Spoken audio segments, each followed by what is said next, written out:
তো বন্ধুরা, আশা করি তোমরা সকলেই ভালো আছো। আমিও খুব ভালো আছি। চলে এলাম একদম ছোট্ট একটা ভিডিও নিয়ে। তো আজকে শিবরাত্রির দিনে চলে এলাম শিব মন্দিরে। তো সবাই দেখতে থাকো, কত সুন্দর দেখো, এখানে লাইটে লাইটে সাজিয়ে দিয়েছে। তো সবার যদি ভালো লাগে লাইক কমেন্ট শেয়ার করে একটু পাশে থাকবেন।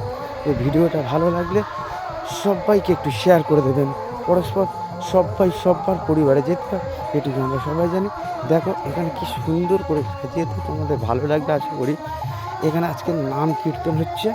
এই কীর্তন অনুষ্ঠান 3খানা কীর্তন অনুষ্ঠান হবে আজকে সারা রাত্রিব্যাপী। রাসমেলাও হবে খুব সুন্দর করে। তো দেখো এখানে কীর্তন হচ্ছে, দেখো কত সুন্দর লাগবে। এখানে আমি অনেকক্ষণ বসেছিলাম এই ভিডিওটা করার পর। ওই কোনা একদম গলা কাপড় হয়ে দাঁড়িয়ে আছে, ওটা হচ্ছে আমার মেজ ভগ্নিপতি, অর্থাৎ আমার জামাইবাবু, মেজ জামাইবাবু। তো এই দেখো কত সুন্দর ঘরবাড়ি। এখানে এটা হচ্ছে মন্দির, সাইডে এটা হচ্ছে সাদা করে, এটা হচ্ছে মন্দির। কত মায়েরা বোনেরা সবাই ব্রত রেখেছে, বাবার মাথায় জল ঢালবে। সবাই এখানে উপস্থিত হয়েছে, নাম কীর্তন শুনছেন সারা রাত্রিব্যাপী। সবাই থাকবেন। 4 প্রহরে জল ঢালতে হবে। তো 4 প্রহরে পুজো হয়, 4 প্রহরে 4টে পুজো হবে। তো সবাই দেখো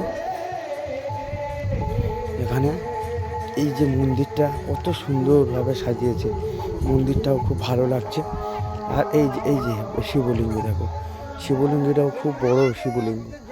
দেখো এক মা গিয়ে শিবলিঙ্গের গলায় মালা দিচ্ছে। এখানে মন্দিরটা খুবই বড়, মন্দিরটা খুবই জাঁকজমক। এটা হচ্ছে বিরামপুর। এটা আমার এক বৌমা, ভাগনা বউ, উনি ব্রত রেখেছেন। আমার নাতি ওখানে দাঁড়িয়ে আছে মায়ের পাশে।